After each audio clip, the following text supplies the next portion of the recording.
तराइन के दूसरे युद्ध के बारे में देखेंगे। जैसा कि हमने देखा 1191 ईस्वी में पृथ्वीराज चौहान और घोरी के बीच में तराइन का प्रथम युद्ध हुआ था।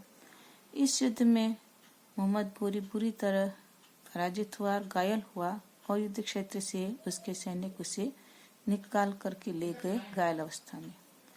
घोरी अपनी पराजय को नहीं भूल पाया और वह अपने देश लौट करके अपनी पराजय का प्रतिशोध लेने के लिए फिर से सैनिक तैयारी करने में लग गया।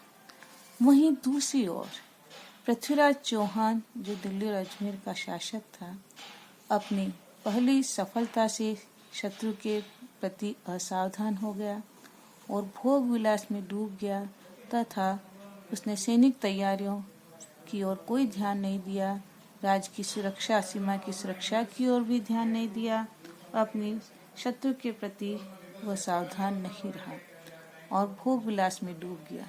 कहा जाता है इसी दौरान उसने जयचंद की पुत्री संयोगिता का भी अपहरण कर उसके साथ भी शत्रुतापूर्ण संबंध बना लिए। इधर घोरी लगातार अपनी सैनिक तैयारियों में जुटा रहा और 1 वर्ष के बाद ही फिर से एक विशाल सेना लेकर के घोरी ने भारत में प्रवेश किया और पुनः तराइन के मैदान में आ पहुंचा। कहा जाता है कि इस समय घोरी ने पृथ्वीराज के पास में संदेश भिजवाया तो दिल्ली का राज्य से सौंप दे, लेकिन पृथ्वीराज ने कहा कि वह उससे युद्ध क्षेत्र में मिलेंगे। इस प्रकार पृथ्वीराज भी एक विशाल सेना लेकर के मुकाबले के लिए तराइन के मैदान में आ पहुंचा। कहा जाता है उस समय घोरी की सेना में लगभग 1,20,000 के करीब सैनिक थे। घोरी ने इस समय छल कपट से काम लिया। उसने पृथ्वीराज को भुलावे में रखा और यह कहा कि मैं भी युद्ध नहीं करना चाहता हूँ। मैंने अपने भाई घोर का शासक है उसके पास में संदेश भेज दिया है और जैसे ही मेरे भाई के पास में इसकी सहमति आ जाएगी मैं संधि कर लूँगा। इस प्रकार तब तक हम दोनों युद्ध नहीं करते। इस प्रकार घोरी के बुलाव में पृथ्वीराज आ गया।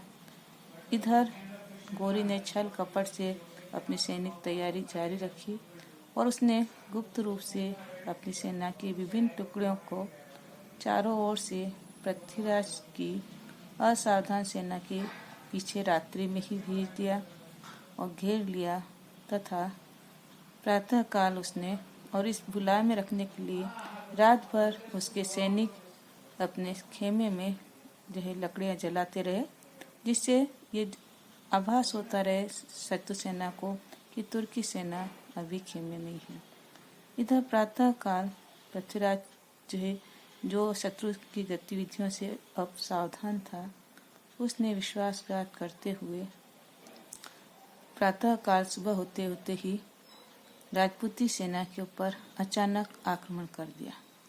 इससे हिंदू सेना में भगदड़ मच गई और उसमें घबराहट हो गई। पृथ्वीराज तुरंत हाथी पर बैठकर अपनी सेना का संचालन किया, सैनिकों को एकत्रित करने का प्रयास किया, उन्हें प्रोत्साहित किया, लेकिन वह सफल नहीं हुआ। फिर उसने प्रतिकूल परिस्थितियां देखकर हाथी से उतरा, घोड़े पर बैठा, लेकिन अंत में भारतीय सेना में हिंदू सेना में भगदड़ मच गई और कहा जाता है कि पृथ्वीराज भी युद्ध क्षेत्र से भाग निकला। सिरकस के पास उसे पकड़ लिया गया और उसे मार दिया गया। पृथ्वीराज के अंत के बारे में विद्वान एक मत नहीं है। यह भी माना जाता है कि पृथ्वीराज रासों के अनुसार घोरी उसे बंदी बना करके और अपने साथ ले गया था अपने राज्य में। वहाँ पर सुल्तान को पृथ्वीराज अंधा कर दिया, सुल्तान ने पृथ्वीराज को अंधा कर दिया गया और कालांतर में चंद्रबरदई, उसका मित्र जो था कवि चंद्रबरदई, वह भी वहाँ पहुँचा गजनी और उसने गुप्त रूप से जो मिलकर की योजना बनाई पृथ्वीराज के साथ और शब्दभेदी बाण चलाकर सुल्तान को मार दिया और दोनों भी आपस में कटार खाकर आत्मघात कर लिया, किंतु इसके बारे में हम विद्वान एकमत इसलिए नहीं है क्योंकि 1205 में गौरी पुनः भारत आया था खोखरों के विद्रोह का दमन करने के लिए, और जब वह लौट रहा था तभी यहाँ पर पंजाब में उसकी हत्या कर दी गई थी। इस प्रकार हम देखते हैं कि तराइन के दूसरे युद्ध में हिंदू सेना के हजारों सैनिक मारे गए और दिल्ली का सेनानायक गोविंदराज भी वीर गति को प्राप्त हुआ, और इस प्रकार तराइन के दूसरा युद्ध एक इतिहास में निर्णयकारी युद्ध साबित हुआ, जिसमें अजमेर और दिल्ली का विशाल क्षेत्र मुसलमानों का हाथों में आ गया और भारत में तुर्की शासन सत्ता की स्थापना हो गई। इस प्रकार हम देखते हैं कि पृथ्वीराज की पराजय से भारत में एक हिंदू साम्राज्य स्थापित करने की महत्वाकांक्षा थी वह धूमिल हो गई। इसके बाद गौरी ने कई बार भारत में अभियान कर अपने शासन क्षेत्र का विस्तार किया और शक्ति का विस्तार किया। 1194 में उसने कन्नौज के शासक गढ़वाल शासक जयचंद पर भी आक्रमण किया था, जिसने तराइन के युद्ध में पृथ्वीराज को सहायता नहीं की थी। चंदावर के मैदान में इस युद्ध में जयचंद की बुरी तरह हार हुई और इस विजय के बाद में कन्नौज और बनारस का विस्तार क्षेत्र भी गौरी के अधीन आ गया। गौरी के कोई पुत्र नहीं था, उसके जो विभिन्न योग्य दास थे जिन्हें उसने अपने शासन में विभिन्न प्रांतों में विभिन्न महत्वपूर्ण पदों पर नियुक्त किया था। इस क्रम में गौरी ने अपने भारतीय प्रदेशों का शासन का कार्य कुतुबुद्दीन ऐबक नामक एक विश्वसनीय योग्य दास को प्रशासकीय अधिकारी नियुक्त कर उसे सौंप दिया और स्वयं गजनी लौट गया। ऐबक ने कहा जाता है कि अजमेर में पृथ्वीराज के भाई हरिराज ने विद्रोह किया, उसका दमन किया और दिल्ली और अजमेर पर अपना अधिकार का दृढ़ किया। उसने कालांतर में गौरी ने 1195 में बयाना के ऊपर भी आक्रमण किया और कड़े संघर्ष के बाद भट्टी राजपूतों से इस दुर्ग का जो महत्वपूर्ण दुर्ग था उस पर गौरी ने अपना अधिकार कर लिया। 1197 ईस्वी में ऐबक ने गुजरात पर आक्रमण किया तथा वहाँ का चालुक्य शासक भीमदेव जो था उसकी हार हुई और इस प्रकार गुजरात पर ऐबक ने अधिकार कर लिया और वहाँ की राजधानी अनहिलवाड़ पर भी तुर्कों ने आक्रमण कर काफ़ी लूटमार की और मंदिरों को नष्ट किया।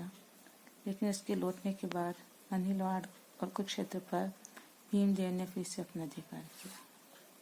1202-3 में ऐबक ने बुंदेलखंड के शासक के ऊपर परमर्दी देव पर आक्रमण किया, जिसके साथ पृथ्वीराज का भी युद्ध हुआ था और लंबे संघर्ष के बाद में कालिंजर के दुर्ग पर भी तुर्कों का अधिकार हो गया। गौरी का एक अन्य दास इख्तियारुद्दीन मोहम्मद बिन बख्तियार खलजी था, जिसने ऐबक की अनुमति से बिहार के शासक इंद्रदमन पर आक्रमण किया और क्योंकि वहाँ की अधिकांश जनता बौद्ध धर्मावलंबी अहिंसावादी थी, इसलिए मुसलमानों को वहाँ विशेष प्रतिरोध का सामना नहीं करना पड़ा और बिहार पर उसका अधिकार हो गया। फिर उसने बंगाल के शासक लक्ष्मण सेन पर भी आक्रमण किया और बंगाल पर भी मुसलमानों का अधिकार हो गया।